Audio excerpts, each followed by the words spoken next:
Well, I'm going to take a few minutes this afternoon to finish Mrs. Piggle-Wiggle. We're on chapter 8. That's the last chapter. I sure have enjoyed the little chapters in this little book. I hope you have too.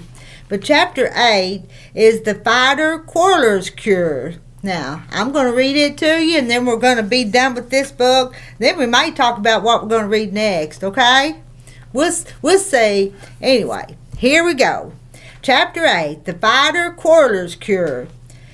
Joan Russell opened her blue eyes and saw that it was morning. She saw also that her twin sister, Anne, was still asleep. Joanne reached over and gave Anne a little pinch. "Wake up, Anne," she said, making her voice scary and urgent. "Wake up quickly. There's a big black spider in bed, and it's on your side." Anne woke with a squeal, leapt out of bed, stubbed her toe on the box of paint she had left on the floor the night before, banged her funny bone on the door, and went screaming into her mother and father's room. "Mother, Daddy, there's a big black spider in our bed on my side! Mother! Daddy!" Mrs. Russell sighed, sat up, and reached for her robe. She said in a low, calm voice, "Anne, you didn't fall for that old trick again, did you?" Anne grabbed her mother's arm and jumped up and down, squealing. "But, Mother, Joan said so. It's a big black spider." Mr. Russell turned over and yawned. He said, Stop jumping and squealing and listen. If there is a big black spider in the bed, and it is highly unlikely, then why is Joan lying in there, staring at the ceiling and waiting to be bitten and to be spanked?" he added in a loud voice. Anne stopped squealing and listened gravely to her father, but when he finished speaking, she said, "But Joan said there was a spider, Daddy. She said there was." Her daddy said, "Last one dressed gets the littlest melon," and jumped out of bed and chased Anne out of the room, roaring like a lion. Mr. Russell sang gaily in his shower, but Mrs. Russell frowned as she dressed, for from the children's room she could hear, "That's my sock. Give it to me." "'Tis not. It's mine. Give it back." And then, "Mother, Anne's slapping me." "That's my petticoat. You're putting on my petticoat. Give it to me." "'Tis not. It's mine." "That's mine." "No, that's mine." "'Tis not. 'Tis too." Slap, bang, crash, running steps. "Mother!" Mrs. Russell said to herself, quarreling from the minute they get up until they go to bed at night. I do not believe that I can stand another day of it." She ran downstairs and began jamming the oranges into the squeezer. Mr. Russell came whistling in to breakfast. He said mildly, "Oh, scrambled eggs again? I was hoping for sausages and buckwheat cakes." Mrs. Russell said, "We had sausages and buckwheat cakes yesterday morning." Mr. Russell said, "What about brook trout? Bill Smith has them nearly every morning." Mrs. Russell said crossly, Perhaps that is why he looks like a trout and his wife looks like a great big halibut." Mr. Russell peered at her over the top of his morning paper. He said, "You know, sweetheart, I think that the children's fighting and quarreling is making you irritable." Mrs. Russell said, "I think it is too. In fact, it is driving me crazy. Just listen to them." From the upper hall they could hear, "It's my turn to go down first, Joan." "'Tis not. It's my turn." "You were first yesterday. You know you were." "But last night you traded your first turn for my pink crayon." "I did not." "You did too. Cheater." "Double cheater." In came the twins. Joan looked at her melon and then at Anne. She said, "Anne's melon is the biggest. She always gets the biggest and the most of everything." Anne said, "You had the biggest yesterday. You're just a pig. You always want the most." Their daddy said, "As a matter of fact, ladies, I have the biggest melon because I was the first one dressed. Now hush." He glared at them. The twins sat meekly down to their breakfast. They had taken but 2 bites, however, when Anne poked Joan and hissed, "I've got the most cereal, ha ha ha." Joan hissed back. "Yes, but I have 3 pieces of bacon and you only have 2. Anne looked, and sure enough, Joan did have 3 pieces. She grabbed one, but Joan snatched her wrist, and in the ensuing scuffle, they managed to tip over Anne's milk and spill it all over the front of their nice blue pleated skirts. Their daddy spanked them. Their mother sponged them off, and they left for school, red-eyed and miserable, but still quarreling. As they rounded the corner, their mother could hear, "That big tablet is mine. 'Tis not, 'tis too." After Mr. Russell had left for the office, Mrs. Russell picked up the telephone and called her friend Mrs. Quittrick. She said, "Mrs. Quittrick, this is Mrs. Russell, the twins' mother, and I want to know if Jasper and Myrtle ever quarreled." "Oh, my dear," said Mrs. Quittrick, "all children quarrel. Why, yesterday Myrtle hit Jasper with her big doll, and the eye came out, and then Jasper hit Myrtle with the little hammer out of his nice new toolbox, and the head came off the hammer, and I just told them that I wouldn't have them breaking up their toys that way." Mrs. Russell said, "But the children, weren't they hurt?" Mrs. Quittrick said, "Why, I didn't notice. I was so angry at them for breaking their lovely toys, and the doll hospital won't be able to put Myrtle's doll's eyes back in for 2 weeks, and you know how hard it is to get hammers these days." Mrs. Russell said, "Well, thank you anyway, Mrs. Quittrick," and hung up. She poured herself another cup of coffee, and while she drank it, she thought about her little fighter quarrelers. Then she had an idea. You know what the idea is? She would call Mrs. Piggle-Wiggle and ask her what to do. Mrs. Piggle-Wiggle would know if anyone would. She called Mrs. Piggle-Wiggle and said, "Mrs. Piggle-Wiggle, I am Mrs. Russell, the mother of Anne and Joan." Mrs. Piggle-Wiggle said, "Oh, yes, the twins, just darling little girls and so pretty." Mrs. Russell said, "But they quarrel so, Mrs. Piggle-Wiggle. They begin fighting the moment they open their eyes in the morning, and they don't stop until they fall asleep from exhaustion. It is dreadful. Mrs. Piggle-Wiggle, you should hear them." Mrs. Piggle-Wiggle said, "Oh, I know. That's my sock. No, it's mine. That's my box. No, it's mine. 'Tis not, 'tis too. You have the most. You're a pig." Mrs. Russell said, "Why, Mrs. Piggle-Wiggle, you must have heard them. I was hoping they didn't quarrel when they were at your house." Mrs. Piggle-Wiggle said, "No, I haven't heard Anne and Joan, but I have heard hundreds of other children. You see, Fighter Quarrelers Cure is a common children's disease and is very contagious, but easy to cure." "Easy to cure? Oh, Miss Piggle-Wiggle, how?" asked Mrs. Russell. "Well," said Mrs. Piggle-Wiggle, "in the first place, fighting and quarreling are merely habits.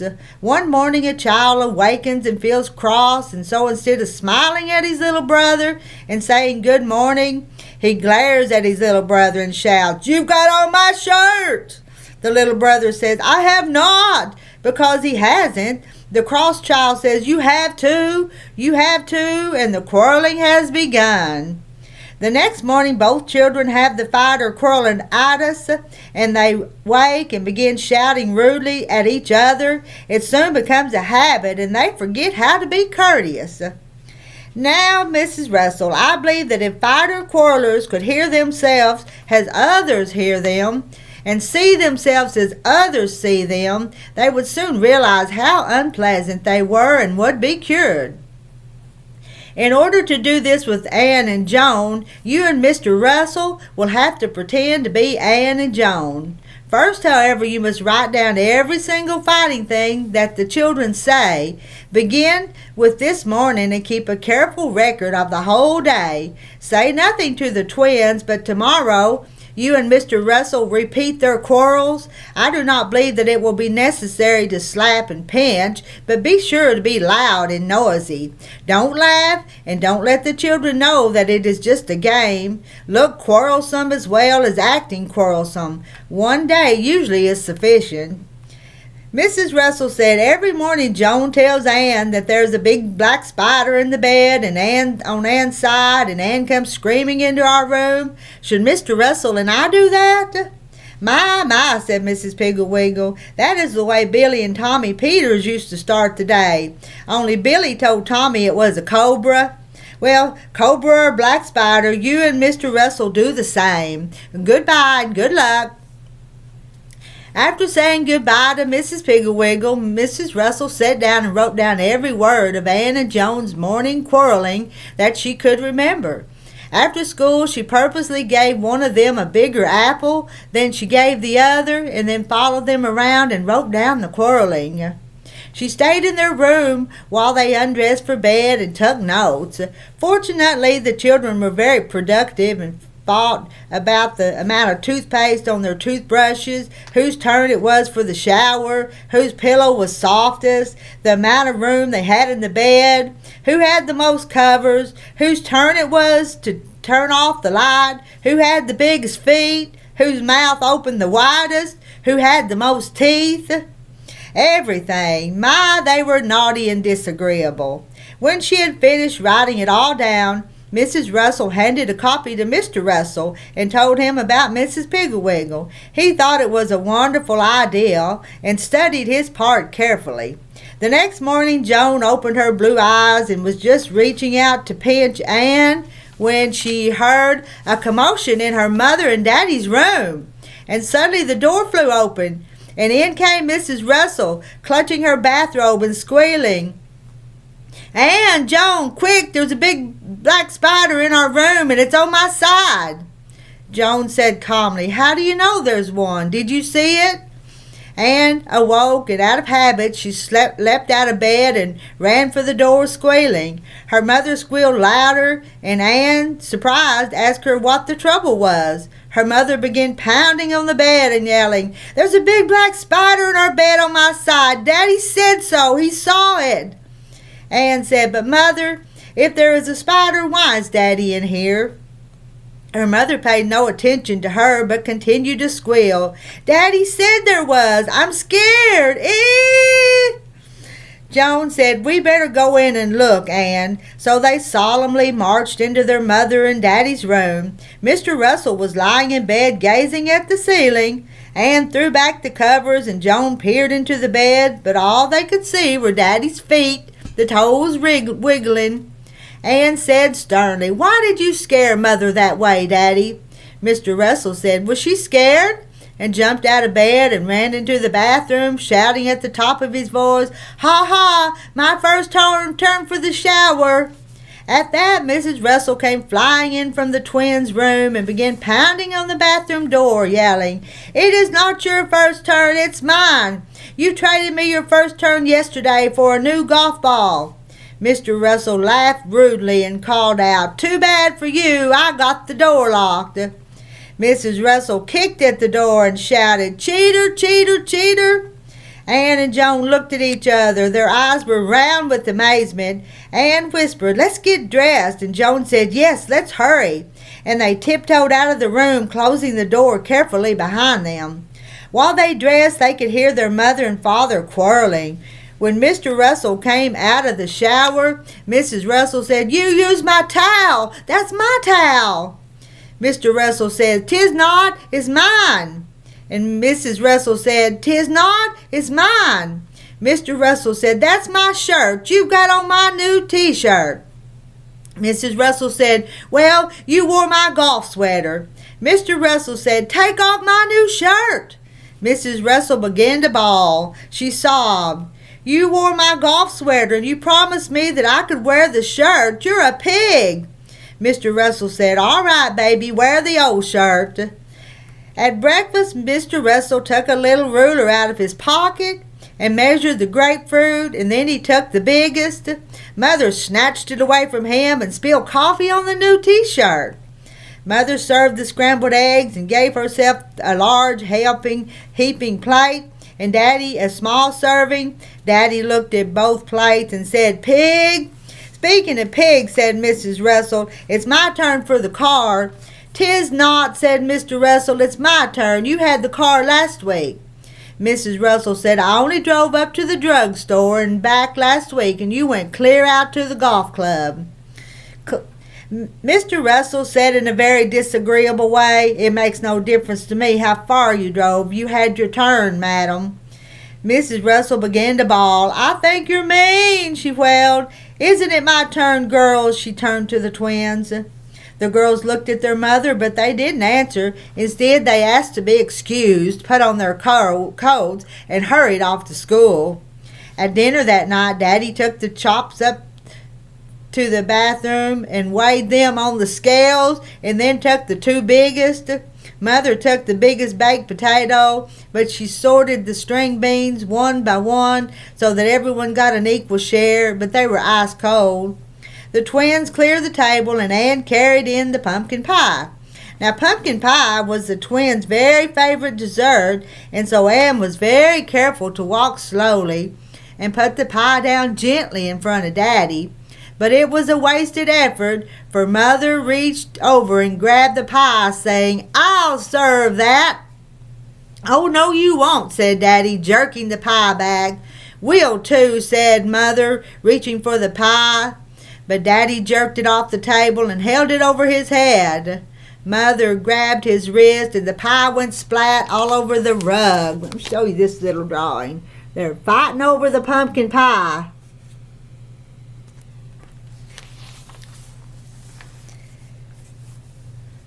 The mother grabbed his wrist, and the pie went splat all over the rug. The twins began to cry. They said, "Mommy, Daddy, please stop quarreling. We just can't stand it anymore. It's dreadful." Mother said, "Why, we thought you enjoyed fighting." Joan said, "We hate quarreling. We are so unhappy." Ann said, "Fighting is terrible. It makes us miserable." Mrs. Russell took Joan on her lap, and Mr. Russell took Ann on his lap, and they said, "To tell you the truth, girls, we don't like quarreling either. It is just a habit we caught from you. Why, we must have been quarreling all day." The twins said, "You have. Daddy said, "I'll tell you what we'll do. We'll all join hands and solemnly pledge that there will be no more quarreling in this house. Then we'll all walk up to Finley's drugstore and seal the pledge with ice cream. Does everyone agree?" "We all agree," they shouted. So they joined hands and said, "I do solemnly pledge that I will not quarrel or fight in this house ever again." Then they walked up to Mr. Finley's drugstore and had ice cream sodas, and even though Ann saw Mr. Finley put 3 scoops of ice cream in Joan's soda and only 2 in hers, and even though Joan saw Mr. Finley put 2 scoops of strawberry in Ann's soda and only 1 in hers, they neither of them said a word. The Fighter Quarrelers was cured. The end. Those were cute little stories.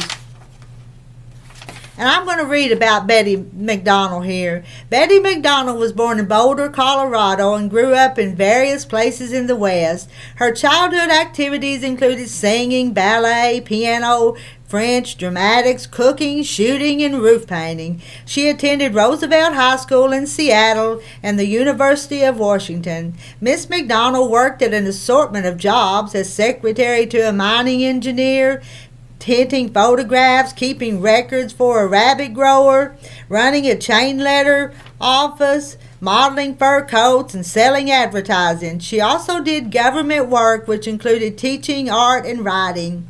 The Mrs. Piggle-Wiggle stories were first told to her daughters, Ann and Joan. Miss MacDonald died in 1958, but her classic Mrs. Piggle-Wiggle books, Mrs. Piggle-Wiggle, Hello Mrs. Piggle-Wiggle, Mrs. Piggle-Wiggle's Magic, and Mrs. Piggle-Wiggle's Farm have all been read and loved by generations of young readers. After all, we're never too young or too old for magic. And that's the end of Mrs. Piggle-Wiggle. I enjoyed reading them to you, and I hope you enjoyed listening to them.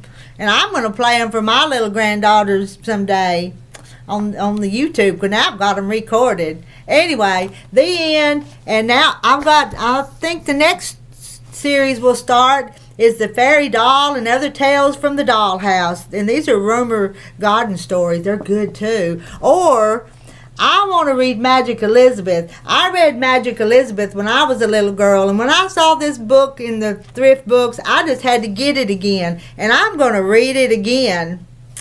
So I'm not sure which one. May have to be both of them at the same time. And then I've got another book started, and then I've got my sewing started, and I've got to cook and take care of Mr. Terry. Will I ever get it all done? I need to do some cleaning and housework. I just stay busy. All right, I love y'all. Bye. See you later.